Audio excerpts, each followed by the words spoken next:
2 ans de guerre, 2 ans de bombardement, avant de finalement pouvoir rentrer chez soi.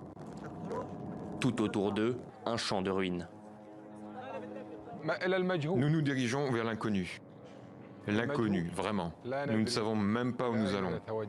Même dans les camps, il n'y a pas d'endroit pour installer une tente. Je ne sais pas. Je ne sais pas quoi dire. Les images parlent plus que les mots.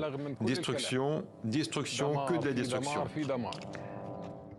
De l'hôpital Al-Rantissi, il ne reste presque plus rien. L'établissement qui soignait les enfants atteints de cancer est dévasté. Même scène à Khan Younes, dans le sud de l'enclave.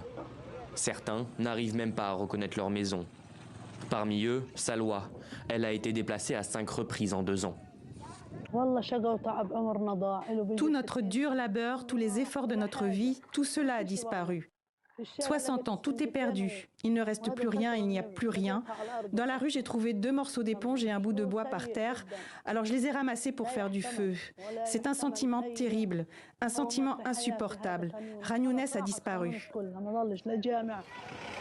Pour assurer ces retours dans les meilleures conditions, les forces du ministère de l'Intérieur du Hamas sont postées ici et là, armes à la main. Ce déploiement est censé garantir la sécurité des habitants selon eux. Les forces du ministère de l'Intérieur se déploient dans toute la bande de Gaza, dans les zones qui ne sont pas sous le contrôle de l'occupant.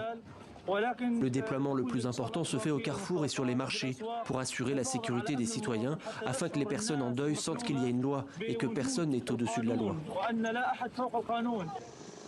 Au total, près de 500 000 Palestiniens, après la mise en place du cessez-le-feu, ont tenté de regagner leur maison, ou du moins ce qu'il en reste.